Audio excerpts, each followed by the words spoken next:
Hi there, I'm John from CNCKing.com, and today we'll make custom cutting boards.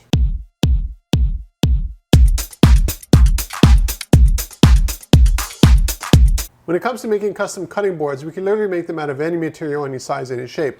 In this case here, you have a unique shape, and it's laminated maple, in this case here. So you can see the strips here that are glued at the mill, and you can also see the thickness. It's almost 1.25 inches thick. And the shape is done with our CNC router, which you see behind me here. It's kind of funny going back to boards that I buy from the lumber store already laminated after making so many laminated boards for my other business, sandboxranch.com, using red oak. In this case here, it's maple, and you can tell right away it's not got a deep brown look to it, especially when it's finished. It won't have like a reddish tint to it. Maple is a very nice wood to work with, and it's actually something that I'll be developing more for my other business, sandboxranch.com, as well. So I can make banks out of this stuff and what have you.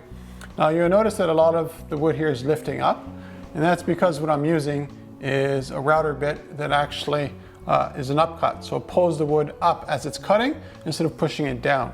Now it might look kind of rough, and it doesn't really matter because I'll be sanding this anyways. So all that roughness just ends up getting sanded right off during the finished process. Now the nice thing about doing these things with a CNC router is that it's a relatively straightforward process. From the first one to the last one, they're all totally identical. And the finished product is actually really nice. I had to do a bit of sanding everywhere on it just to finish it off. But overall for cutting boards, I was very happy with the process.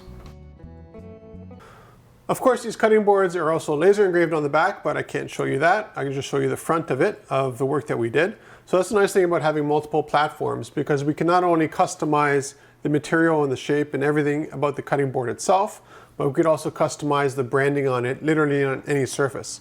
So if you wanted something across the whole top here and the back as well, not a problem at all. We can also do the edges, something we've done before. Something you want to keep in mind is if you want to do the edges, you want a relatively flat edge. You don't want one that's extremely curvy like this, because it's just the way the laser works. You have a focus coming from the lens, and if you have too many ridges going up and down, you lose focus on and often you end up with a not even laser engraving. So if you're looking for custom cutting boards, contact me at CNCKing.com. We'll make it for you and ship it right to your door.